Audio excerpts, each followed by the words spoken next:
दोस्तों, welcome to my YouTube channel VIP study part में आपका स्वागत है। आज हम फिर एक नई वीडियो आपके लिए लाए हैं एलपी सीबीटी 1 एग्ज़ाम में, जो 13/8/2018 को फर्स्ट शिफ्ट में क्वेश्चन साइंस के पूछे गए थे, वो आपको आज कराएंगे। आप वीडियो में बने रहें। अगर आप VIP study part YouTube channel में नए हो तो प्लीज़ सब्सक्राइब करें दोस्तों, क्योंकि आपका ये जो टॉपिक चल रहा है साइंस का वेरी इंपॉर्टेंट है आने वाले एग्ज़ाम के लिए। जैसे आरआरबी, एनटीपीसी, एलपी हो गए, ये सभी एग्ज़ाम में साइंस का क्वेश्चंस पूछा जाता है दोस्तों। चलिए हम स्टार्ट करते हैं, टाइम ना वेस्ट करते हुए। चलिए स्टार्ट करते हैं दोस्तों। इसमें पहला है, निम्नलिखित में से किन ऊतकों में कोशिकाएं जीवित होती हैं, लंबी और कोनों पर अनियमित रूप से स्थूल होती हैं? कोलेनकाइमा हो गया। किस भौतिकवाद में उत्प्लावक बल के अस्तित्व की व्याख्या की है आर्किमिडीज ने? कौन सी एक सतही घटना है? वाष्पीकरण हो गया। अपच का इलाज करने के लिए किस प्रकार की दवा का उपयोग किया जाता है? एंटासिड। फिर अगला है, किसके अनुरूप वस्तु की गतिज ऊर्जा में वृद्धि होती है? गति। सोडियम कार्बोनेट की हाइड्रोक्लोरिक अम्ल से अपक्रिया उत्पन्न गैस कौन सी होगी? Carbon dioxide. अमीबा में किस प्रकार का अलैंगिक प्रजनन होता है?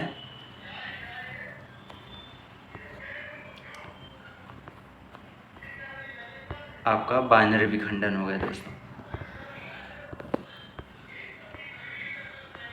बाइनरी विखंडन।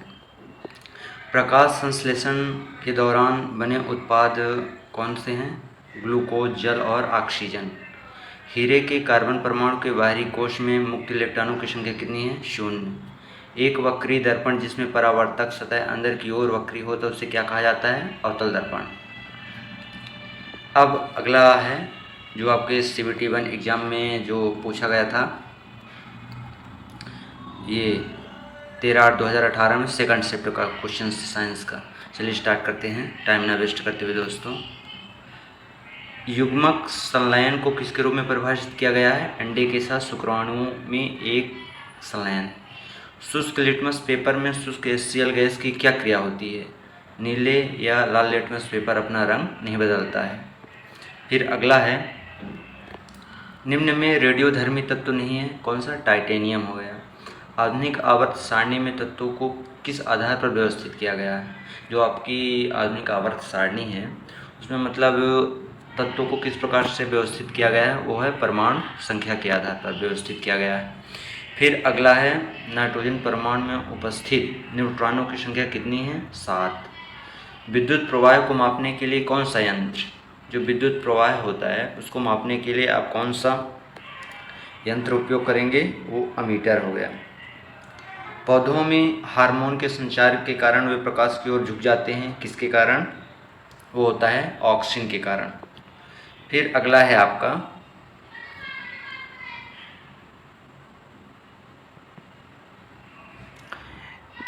13/8/2018 का थर्ड शिफ्ट का क्वेश्चन है दोस्तों। फिर कवक की कोशिका भित्ति किससे बनी होती है? काइटिन हो गया। गुणसूत्र में क्रोमैटिड्स किस बिंदु पर संलयन होते हैं? उस बिंदु का नाम क्या है? सेंटीमीटर। यांत्रिक ऊर्जा किनका योग होती है? यांत्रिक ऊर्जा जो होती है गतिज ऊर्जा, स्थितिज ऊर्जा। गतिज ऊर्जा क्या होती है? जो गति के कारण जो ऊर्जा होती है वो गतिज ऊर्जा, जो जिस वस्तु में स्थिति के कारण जो उसमें ऊर्जा होती है वो स्थितिज ऊर्जा कहलाती है दोस्तों। फिर अगला है आपका, ध्वनि किस माध्यम से गुजर नहीं सकती? ध्वनि जो होती है किस माध्यम में नहीं गुजर सकती? वो है निर्वात। कार्बन C12 के एक मोल में कितने परमाणु होंगे? कार्बन C12 के एक मोल में कितने परमाणु होते हैं? 6.02 × 10⁻23 होती है। फिर किसका उपयोग पेयजल को कीटाणु रहित करने के लिए किया जाता है? वो ब्लीचिंग पाउडर। फिर आपका अगला आता है, उसी शिफ्ट का अगला क्वेश्चन है, उद्योगों में प्रयुक्त शक्ति कौन सी होती है? जो उद्योगों में प्रयुक्त की जाती है, कौन सी पावर यूज की जाती है? वो है हॉर्स पावर। फिर आपका आता है, काम करने की क्षमता को क्या कहा जाता है? जिससे आप काम करते हैं वो क्या होती है? वो ऊर्जा होती है। कार्य करने की दर, है ना। किसी फूल के मादा प्रजनन हिस्से को क्या कहा जाता है? अंडक कार्पेल। बल के समीकरण में F किसके बराबर होता है? आपका समीकरण है F बराबर ma, F बराबर ma हो गया। फिर आता है कार्बन के निम्न अपरूपों में किस धातु में विज्ञान अपचयन एजेंट के रूप में इसका उपयोग किया जाता है? वो है कोक। फिर आपका आता है ALPCVT 1 में जो 14/8/2018 का फर्स्ट शिफ्ट में क्वेश्चंस पूछे गए थे दोस्तों, वो आपको कराया जा रहा है। प्लीज़ अगर वीडियो में नए हो तो प्लीज़ सब्सक्राइब करें दोस्तों। आपका यूट्यूब चैनल है VIP स्टडी पार्ट। चलिए स्टार्ट करते हैं। इसमें है एक असंतृप्त हाइड्रोकार्बन है इथाइन। रक्त का कौन सा घटक भोजन CO2 और नाइट्रोजन युक्त कचरे का परिवहन करता है? वह प्लाज्मा। पानी से भरे एक गिलास में रखा गया नींबू गिलास की बगल से दिखने पर इसके वास्तविक आकार से बड़ा प्रतीत होता है। इसका कारण क्या है? इसका कारण क्या है? प्रकाश का अपवर्तन हो गया। प्रकाश का अपवर्तन।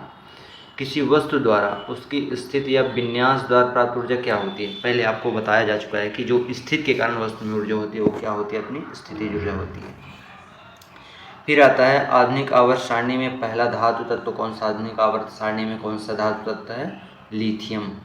धातु पूछ रहा है। ओके। फिर अगला है आपका लेड नाइट्रेट को जोरदार ढंग से गर्म करते समय निकलने वाली लाल भूरे रंग की गैस का नाम बताइए। नाइट्रोजन डाइऑक्साइड हो गया। फिर आपका अगला है इसी शिफ्ट का क्वेश्चन है दोस्तों, भ्रूण को एक विशेष ऊतक की आवश्यकता होती है। भ्रूण को एक विशेष ऊतक की सहायता से मां के रक्त के पोषण से प्राप्त होता क्या कहलाता है? वो गर्भनाल कहलाता है। सितारों में प्लाज्मा बनने का कारण क्या है? जो सितारों में प्लाज्मा बनती है वो कारण क्या है? उच्च तापमान के कारण बनता है। ओडोमीटर एक ऐसा उपकरण है जिसका आप गाड़ियों में क्या मापने के लिए करते हैं? दूरी, स्पीडो ओडोमीटर। ओके। एक स्पीडोमीटर होता है जो उसकी स्पीड को काउंट करता है। फिर अगला क्वेश्चन है दोस्तों आपका, प्रोटेस्ट ग्रंथि किसके नीचे मौजूद होती है? वो मूत्राशय के नीचे होती है दोस्तों। फिर आपका अगला शिफ्ट है 14/8/2018 का सेकंड शिफ्ट का क्वेश्चन है दोस्तों।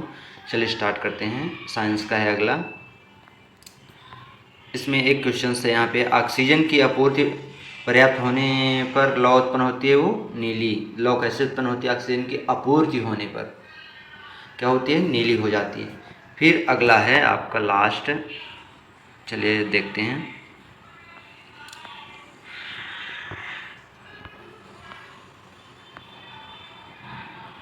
संवेग की इकाई क्या है?